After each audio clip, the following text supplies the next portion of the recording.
I'm Miranda, And I'm Tara, I'm Laura. and we and are we are The the Celebrant Celebrant Sisters. Sisters. So welcome everyone to our brand new YouTube channel. As you can see, we are going to be having a lot of fun with this channel, and we are the Celebrant Sisters. So we're going to take you through, first of all, on this video, a who, what, when, where, and why. And then after that, we're going to go around and just kind of individually introduce ourselves and tell you a little bit more about us. So, girls, should we start with the who? The who are we?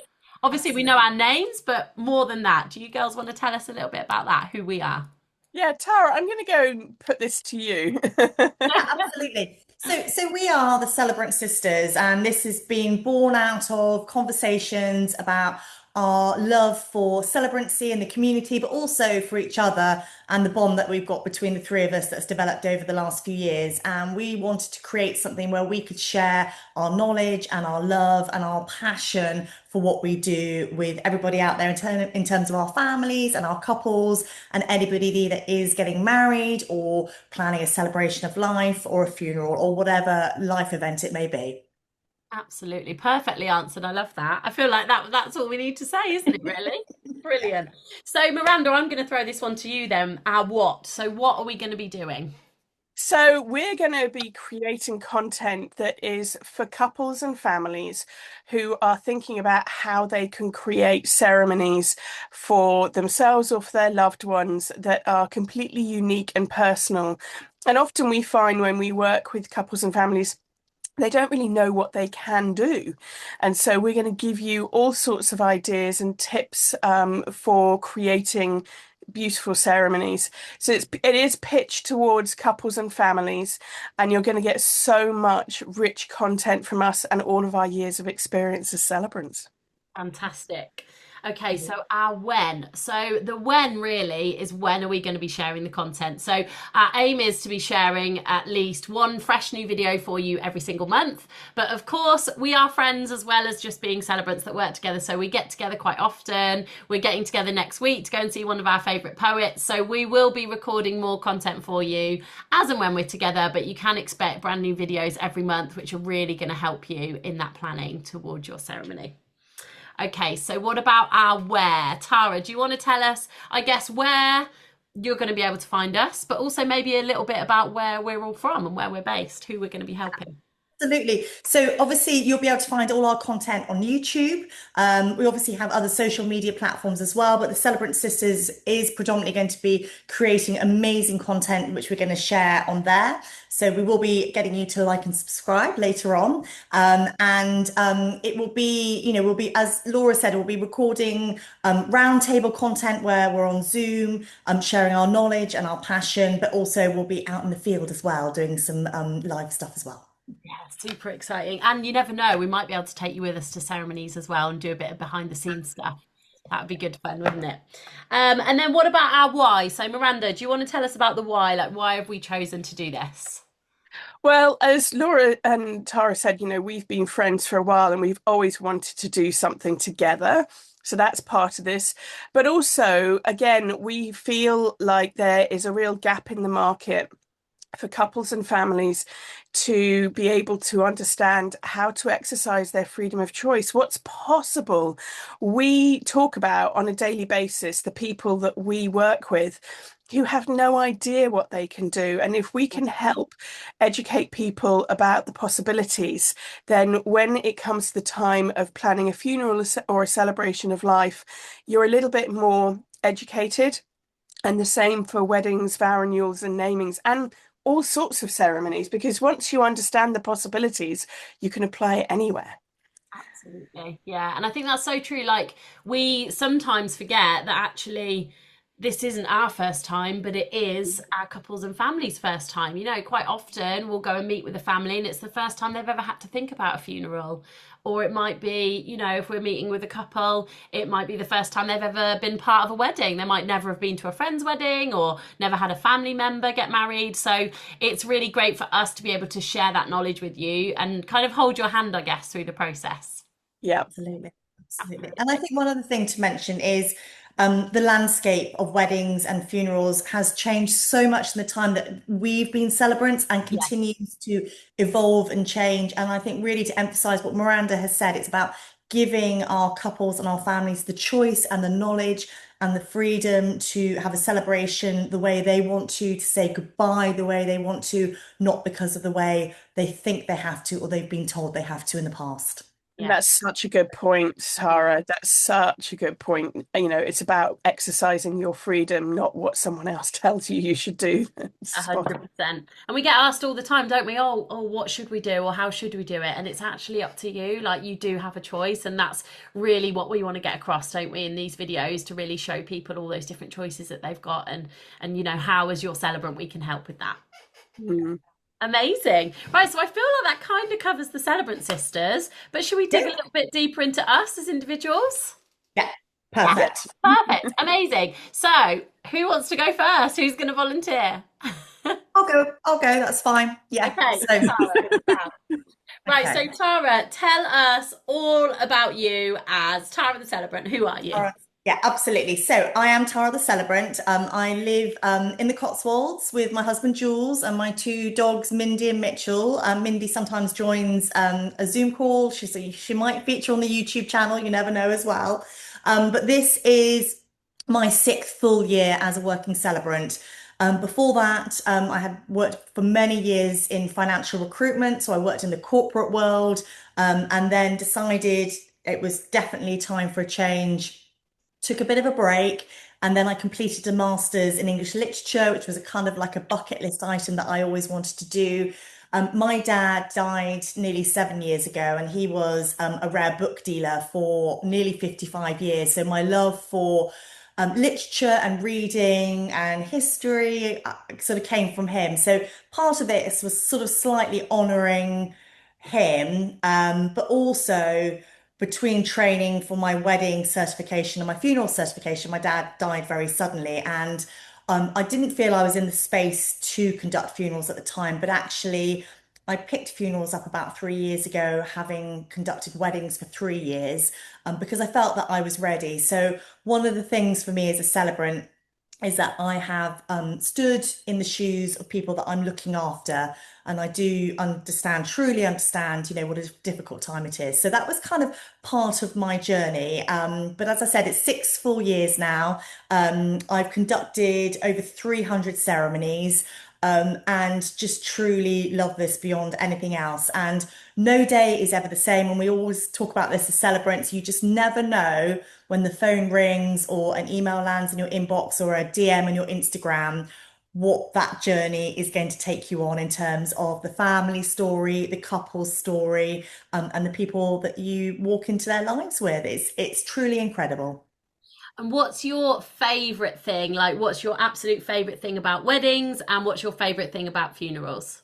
I mean, it's such a tricky question, and we sort of touched on this earlier on. I mean, I think the uniqueness of it all is probably, and as I just said, how different couples and families are. And I've conducted a ceremony where it has just been myself and a couple and a photographer, what we would call an elopement ceremony, incredibly special, right through to leading a celebration of life where there's been in excess of 400 people there.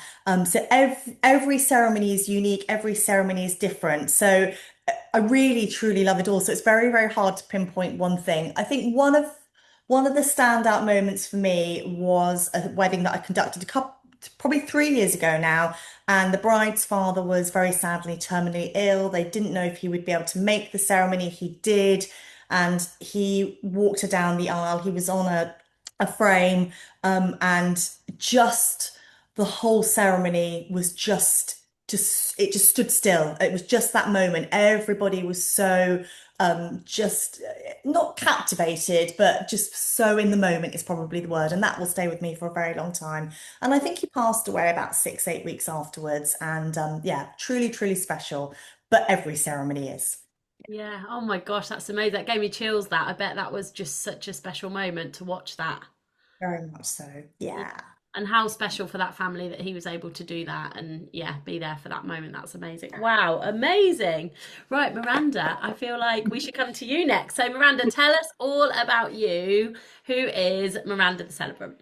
Ah, so I'm Miranda the Celebrant, and I'm based down in Hampshire, near Winchester.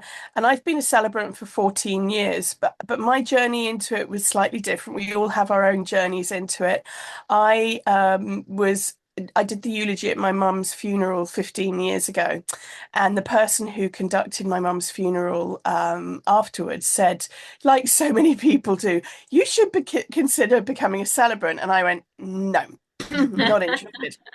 And a year later, a dear mutual friend was getting married, and also around the same time, my ex-husband and his husband were getting married, and they were both interested in having me be a part of their day. So I decided to go and get trained. And at the time, I, like Tara, was not ready to do funerals, and I wasn't ready for a long time.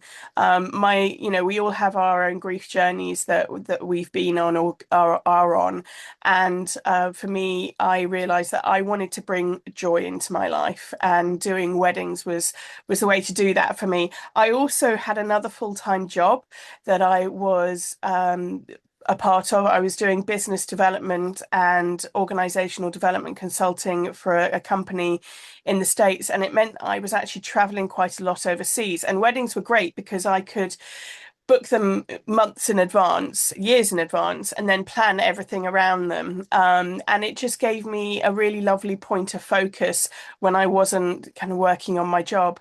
And then after COVID, everything changed, and I decided that it was time to ramp up my business. It was going really well. It actually only ever was supposed to be a sideline project, and then it just blossomed. So, Yeah. and I think that's the way for a lot of celebrants. And I went full time just over a year, no, actually 18 months ago now, I think. I felt like I'd been working two full-time jobs for years. So it was time to let one go. And I've now probably conducted I think I'm coming up close to 500 ceremonies now. And I obviously have been doing funerals on and off for a while now. I was ready. And now I'm doing lots and lots more funerals, celebrations of life, as well as weddings and vow renewals and more. So yeah. Wow. And then same question for you then, Miranda. Favorite thing? I know it is like choosing a favorite child, but what's your favorite thing about weddings and your favorite thing about funerals? And actually, I'm going to throw in a favorite thing about a ceremony that wasn't one of those. Oh, great. I love this. So, we all have, just like we've all said, we all have favorite weddings and celebrations of life and funerals. But one of my favorite ceremonies was actually a an adult renaming and a gender affirming ceremony that took place not long after lockdown finished, and it was on a beach with a fire bowl, which is in my back garden somewhere at the I moment. love this. This person was getting ready to have their first surgery and wanted to do something to honor the journey that they'd been on, but also embrace their new journey. It was very intimate. It was just us and their three chosen family. And one of the things that they had done over the years was write about their feelings in journals, and they had loads of these journals. And some of them were very healing, and some of them were not. And so we actually lit a fire on the beach in a fire bowl, and we burnt the journals that they wanted to let go of. And then I presented them with a new journal that they could begin the next day as they went into their surgery. And it was just a very simple yet profound ceremony. And once you understand as the celebrant the formula for creating ceremonies, you can apply it to anything. Mhm. So, yeah. And then another one that has been really powerful for me is similar to Tara. Last year, I conducted two weddings for a brother and then for his sister at quite short notice. And at the last one, it was very clear that the father of the bride was in the end of his life, and he just wanted to get his daughter down the aisle. And it was very similar to Tara in that moment. It was as if time stopped and everyone was present. And he passed away a few weeks later, and I had the honor of conducting his funeral, which is one that will stay with me for a very, very long time. And I think part of that journey was that I'd been around not only the family, but also all the family and friends who'd been to two weddings and then a funeral together. And it was one of those things that will stay with me forever, because you often end up becoming a family celebrant. So you'll see couples and families through all sorts of milestones in life. And I think one of the most profound moments for me from being with around that family was at Christmas. The son reached out and said, I'm really struggling. But the one thing that really gives me comfort is we did a ring warming in our wedding ceremony. And I know every time I look down at my wedding ring, I know that my dad held that ring and Oh, his wow. blessings are in that ring. And it's those moments that are really profound. And I know we're going to be covering a full episode on this further down the line, but for anyone that's watching this and has no idea what a ring warming is, could you just touch on that quickly Yes, and just explain what good that is? point. Yeah? So, a ring warming is where you place the rings in a pouch or a box. You don't want them flying around. And then while the rest of the ceremony takes place, they are silently passed around to all of your family and friends to hold and silently say a word or an intention or a blessing to support you in your marriage. So, by the time you get to the ring exchange, those rings are full of all the love and support of your family and friends. And So I think that's gorgeous. lovely. Yeah, such a nice idea. And like we say, we'll definitely cover this in a future episode. We can talk about all the different symbolic elements, symbolic rituals that you can add to your ceremonies, because we have plenty of them to talk about, and that is one of them. We've got a lot of stories. And just to touch on one tiny thing, and then we'll obviously going to talk about you, Laura, is one of the things that I often say in my welcome in a wedding is it's kind of a rare and blessed thing to have all your loved ones gathered in one place. Yeah. And it's often a wedding or a funeral or a celebration of life. But for that family you looked after, Miranda, they were together in that series of incredible ceremonies. It must have been just so poignant. And I think just that's something that I talk about with my families and couples. Just, you know, we think, oh, it's a wedding or it's a funeral, but there's so many layers to it. It's so special. It's so emotional, really incredible. Yeah, and you talk about it being poignant, Tara. It's also a privilege. Yeah, yeah, It's a privilege. absolutely. We get an inside, we get an inside, we go in, sorry, the expression's really bad here. I'll edit this bit out. We get the Don't. opportunity I like it. It's raw. we get the opportunity to really support families through the highs and also the lows of life. And that's not something that I take lightly, because every family, every couple, every person that we serve is unique. And it's a privilege to be able to be a part of their stories. Absolutely, definitely. Such a heightened emotional time, Yeah, isn't it? Like everything is, yeah, it's such a yeah. big, like you say, the highs and the lows. It's the best way to describe it because it is. But also mixing the two together is so lovely. Like when you go and visit a family and you're preparing for a funeral, and actually, we don't go to talk about how they died. We don't go to talk about the death side of it. Actually, we go to talk about their life and how they lived. And actually, for us, it's like in that moment, which can feel so sad and so raw, we can actually bring that person to life again back through those stories, just in that front room, just sharing the stories and finding out more about them so that we then, can use that to share in the celebration of life. Actually, it starts in that front room where you're talking about it together and sharing those memories. And like you say, Tara, just, yeah, the highs and the lows. I think that's, yeah, such a It's privilege, isn't it? it's the shared stories that keeps that person Yeah. alive in some Mm. respect. So, Definitely, definitely. Oh, l- To yeah. Laura, how about you? yes, okay. Oh God, this is the thing. The interviewer becomes the interviewee. I don't like this bit. So yes, I am Laura Crockett, Celebrant, as you can see here, my banner, which is one of my favourite things, and the tassels are incredible to stroke. I'll just give you a little example, but yes, I love that banner. So yes, I am Laura Crockett, Celebrant. I have been a celebrant for just over 6 years, so I qualified in November 2019, and I didn't know it at the time, but the day that I qualified was my best friend's birthday, and that same best friend is the person who went on to then inspire me to become a funeral celebrant. So I feel like that date now means so much more to me because it's not only her birthday, but it's the birth of my new business and new career, and yeah, another role that means so much to me in my life, really. So I've been a celebrant for 6 years. I was a radio presenter before that, but knew we wanted to have children one day and thought, well, I need a career that's not going to mean I'm setting an alarm for 4 o'clock in the morning and off to work I go. But I've always loved talking. I always used to get told off for talking as a kid, and I was like, right, that's it, I'm going to make this my job one day. And now I literally get to have incredible conversations with people about their loved ones or about each other when it's a wedding. And yeah, I just love it, sharing the stories, but hearing the stories, listening to people's stories is, yeah, just amazing. So I do weddings and funerals. I've done weddings for the full 6 years, but I only qualified in funerals just over 2 years ago, and that was similar to you girls. I had my own grief journey. So that best friend whose birthday it was when I qualified, she passed away in 2022. And after I lost her, I realised how important it was to make sure that somebody had the best send off and the best day that they could have. And I realised how much it mattered.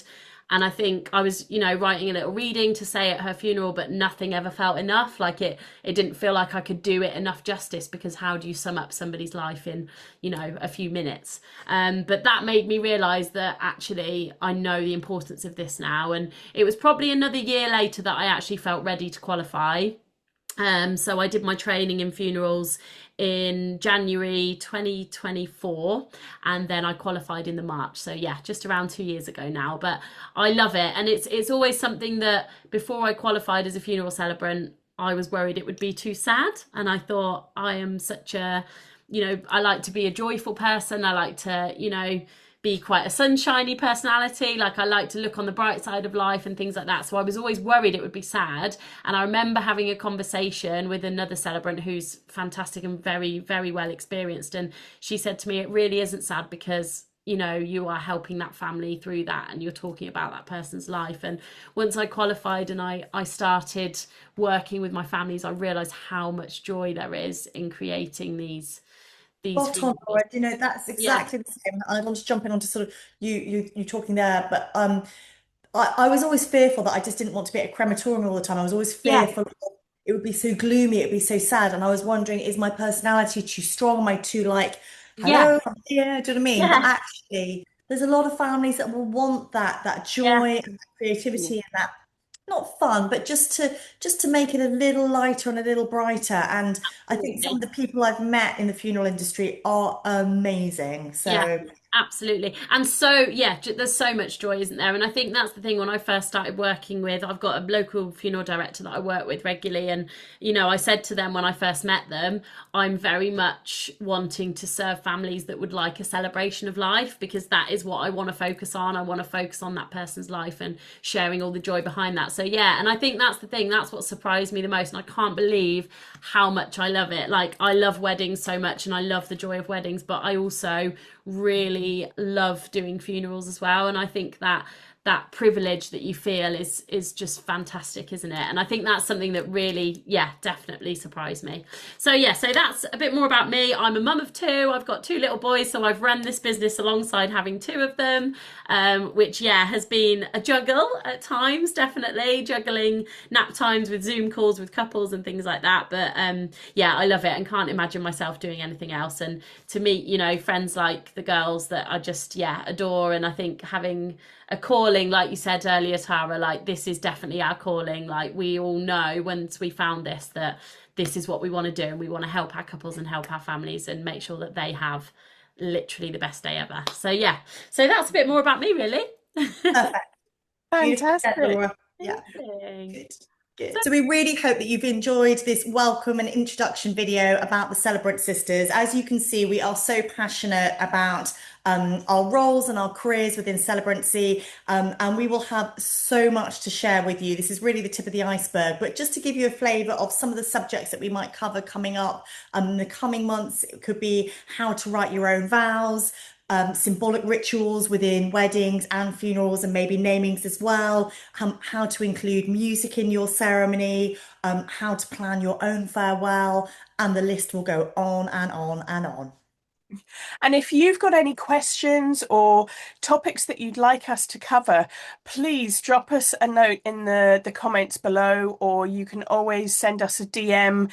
You can also contact us via our own socials, which we will put in the description box for this video. We'd love to hear from you. We're here to help you. So no question is too silly. Please ask us. We're here to support you. And the one other thing we would also love your support with is, if you've liked this content, if you've liked this video, if you want to see more, click the like button and also click the subscribe button so you know when we have published new content. We'd love to keep in touch with you, so thank you for joining us. You are the reason that we have created this. So we want to help you, exactly like the girls have said. We've got so many things that we're going to cover. We want you to get involved and tell us what you want us to cover as well. So yeah, make sure you get in touch and we will all see you next time. Thanks for watching.